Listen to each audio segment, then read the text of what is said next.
Now the second corollary is that every right has an inherent responsibility. We have all these groups. Everybody is, clamoring for liberty. We want our freedoms. We're doing Tea Party rallies. Well, if everybody is like scrambling to these Tea Party rallies, why don't we have wall-to-wall liberty? How come we're just not like, oh my gosh, I wish they'd just take some of my liberty away. It's just like, okay. Well, the reason for that is that rights and responsibilities are opposite sides of the same coin. They are the same thing.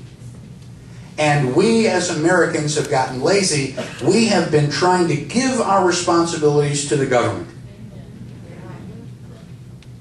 That's where we've been screwing up. Does the government come and take our rights away? Yes, occasionally.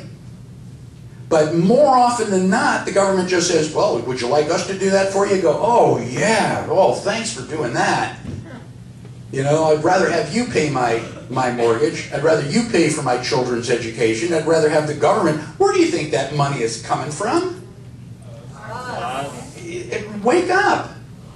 So if we want liberty, everybody's asking me, well, Michael, what do I do? Well, grab onto your responsibilities. Hold on to it. Don't let go of it. When two people have a child, who's responsible for feeding the child? Parents. Who's responsible for sheltering the child? The parents. Who's responsible for teaching that child all the skills and values that child will need in order to be a responsible adult? The parents. But in 1953, the Department of Health, Education, and Welfare took over, eventually splitting up, becoming Department of Education. But since 1953, the government has been in charge of our schools. And parents all across the nation have been sending Johnny and Susie off to school to let the government and the teacher do the reading, writing, and arithmetic. And now our children are graduating from high school functionally illiterate. No, don't applaud. That is not a good thing. Our high school students are functionally illiterate. They can't read the diploma that you're handing them. I spoke at a high school during my congressional campaign. I am not making this up. The seniors were coloring. I mean, Crayola's coloring book, staying inside the lines. High school seniors? This isn't a school. Nobody's learning anything. And so the worst part is that these parents who've been, sending their children off to government schools are going, oh, my children just haven't learned the values I wanted them to learn. Duh, why the heck not? Because you abandoned the most important thing in your life. Oh, I'm a parent, my children are so important to me. Why did you give your children to the government? Now, when I'm not running around teaching people about the Constitution or running for office, I like to pursue happiness. And my strategy for pursuing happiness is to jump out of perfectly good airplanes. I am a skydiving instructor. I like to step out of an airplane into the bright blue sky at 15,000 feet, usually with a terrified student in my hands. And I do that to relax. Now, you may think that I'm insane and that you're entitled to your opinion, but let me ask you one question. Who do you think packs my parachute? You do. Oh my gosh, you guys know me much better than I thought. Of course I pack my own parachute, because at 120 miles an hour, as I'm getting down close to the ground, the last thing I want to do with the last 10 seconds of my life is use your name in vain. That is my responsibility. I take my responsibility very seriously. I know you don't mean me any harm, but stay away from my parachute. Is that clear? That's my responsibility. Now, if you're an adult, whose responsibility is it to put food in your mouth? Yours. Whose responsibility is it to put shelter over your head? Yours. Well, whose responsibility is it to save for your retirement so that you'll have, money, in your golden years? Whose responsibility is that? Yours.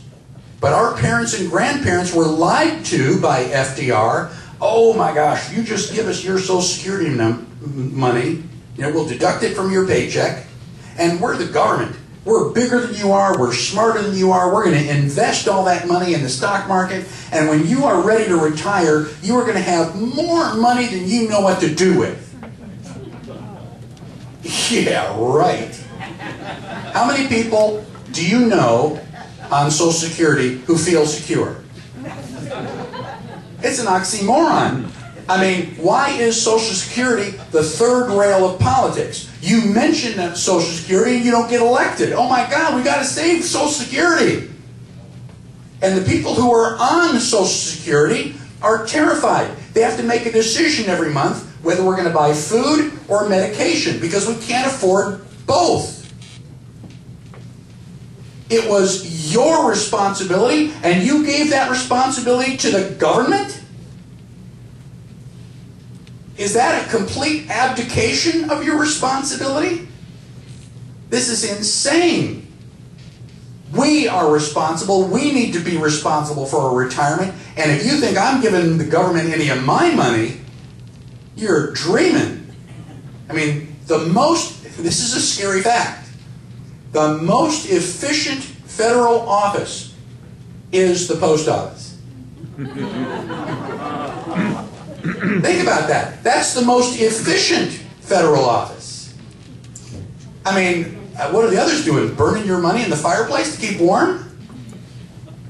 I went into a post office. It's a true story. Went into the post office, and it's filled with people. There must have been 40, 50 people standing in line.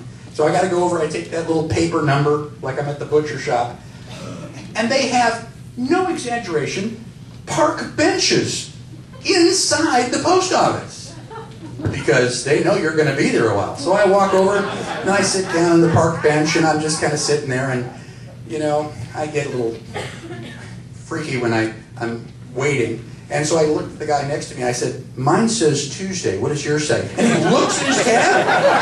He thought, "Oh my God, I'm going to have to come back tomorrow."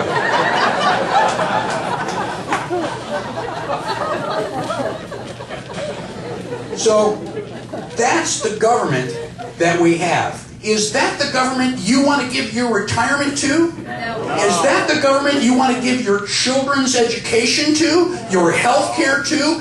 Is there anything that a rational, sane human being would want the government to do instead of doing it yourself? If you want liberty, you better reach out and hold on to your responsibilities and don't you dare let them go. This is your parachute. And trust me, if you have your parachute, you give it to the government, I wouldn't jump out of an airplane with it. Now the third corollary. The third corollary is the only limitation on your rights are the equal rights of others. Now this is the hard one. I mean, it sounds fairly simple. In order for you to exercise and enjoy your rights, you have to let other people alone. Stop being a busybody. Let them live their life. You focus on your life.